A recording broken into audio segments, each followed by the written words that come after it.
Now some very important news for anyone who's keen on trains, because next month British Rail celebrates InterCity's 21st birthday, and here, in all its glory, is a preview of the cake. And if you've ever travelled on one of these, you'll know that these power cars can pull anything up to 8 coaches and 463 passengers, which is all very different from the trains of yesterday. Well, Mark's been investigating the change in locos, and to start with, he put on a smart city suit and set off for one of Britain's mainline stations in the heart of London. Platform 4, 11 o'clock. Modern stations like Euston are like airports. There are fast food restaurants, newsagents and information kiosks, everything the traveller needs, even a flower stall.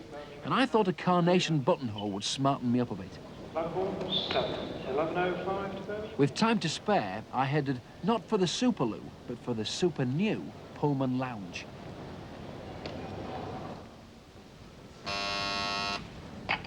Good morning, Pullman Lounge. Do you have a first-class ticket? It's Mr. Curry, Blue Peter. Would you like to come through, please? It was just as well I was smartly turned out. They obviously don't let any old riffraff in here. It was just like checking in at the reception desk of a posh hotel. Would you like a newspaper? Financial Times, please. Thank you.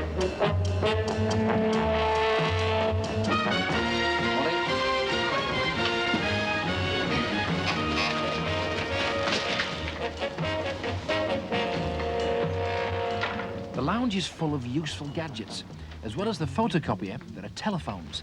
And with the departure times on a wall-mounted monitor, there should be no excuse for missing your train.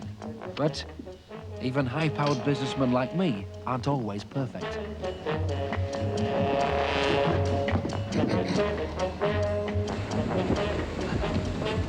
Hello?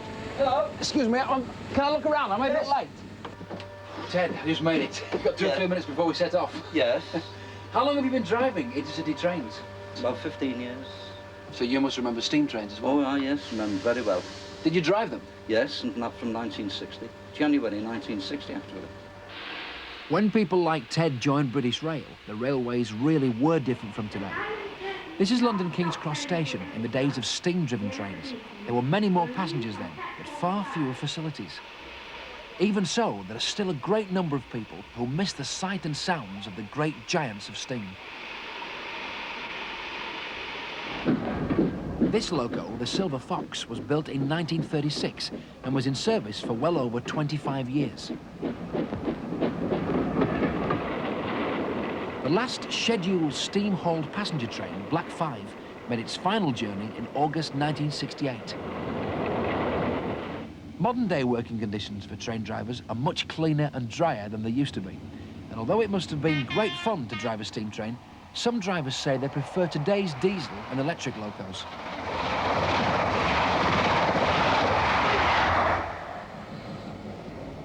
As you can see, it isn't just the locomotives that have changed in the last 21 years.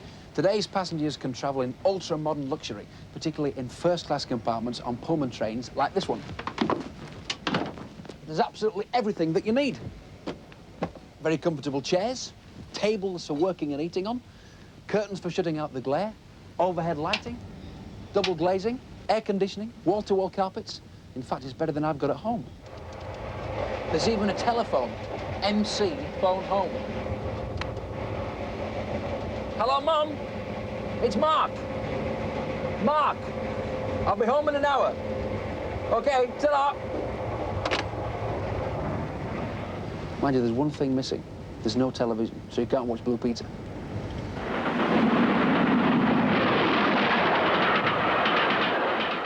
In the old days, passenger coaches used to look like this. There were lots of small compartments which could each seat 6 to 8 people. They were entered from long, narrow corridors that ran down one side of the carriages. They may not have been so high-tech as open-plan coaches, but at least they were more private. One of the big advantages of travelling today is the speed at which you can travel. For instance, 125 miles per hour. In fact, InterCity run more trains at over 100 miles an hour than any other country in the world. The only thing is, it does tend to slop your tea around a bit.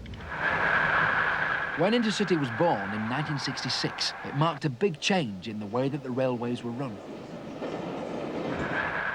British Rail had to bring in faster, more modern trains with better service for passengers to stay in business and survive.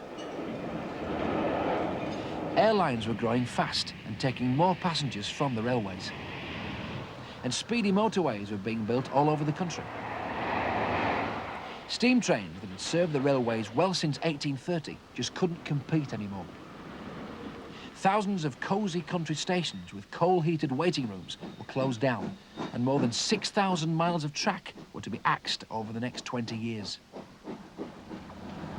It was against this background that InterCity was launched.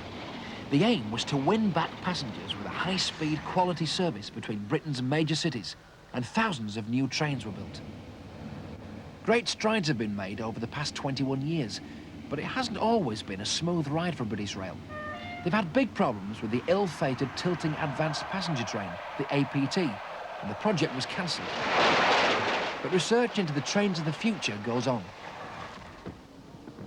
This is British Rail engineering in Crewe, and really it's a shame I'm not a train spotter, because if I was, I'd have a book full of numbers. It's here that most of the InterCity locomotives that you see on the rails today are born. It's been in operation since 1843, and it's lived through the age of steam and diesel and now electric. No, it's not a ghost train, but just one of hundreds of locos being worked on here at Crewe. They don't just build locomotives here, they repair and maintain them as well. It's really like a huge garage, except it's full of trains and not cars. I was lucky enough to get to see one of the few new locomotives being built at Crewe. I was just in time to help the workers lower down the first section of its massive roof. It was being carried in a cradle slung from the bottom of a huge moving crane that stretched across the whole top of the factory. I was told that this one piece of roof weighed somewhere between 1.5 and 2 tons. No wonder everyone on the ground scattered out of the way as it hovered above our heads. I was glad of my hard hat. The crane driver was obviously very skilled.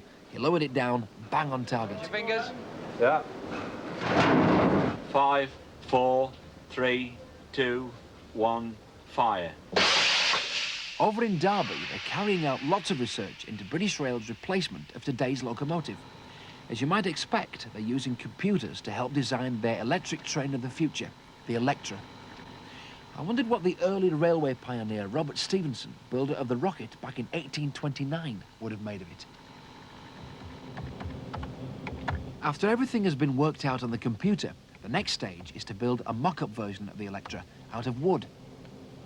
Now, even though this is a model, there's virtually everything that you'd find on the real thing. Come and have a look. This is the driver's cabin, and this is where he'll be sitting when he's driving the new Electra. All the instruments are here as well. Most of them are made out of wood, but until some of the wood arrives, there's just some paper laid out. There's everything for him. There's notes for his clipboard, there's a speedometer, which goes up to 150 miles per hour. That's 25 miles per hour faster than the trains go today. And, made out of wood, the main brake. The thing is, there's no problem because the train's got no tracks. Now, British Rail reckon it's going to be 2 more years before the Electra is in service. And obviously, until then, there's still lots more work to be done. So, what about the future beyond the Electra? Who knows? This speeded-up film shows a train travelling at 1,250 miles an hour. And I'd like to bet that someday, somewhere, someone will design a train that will do just that.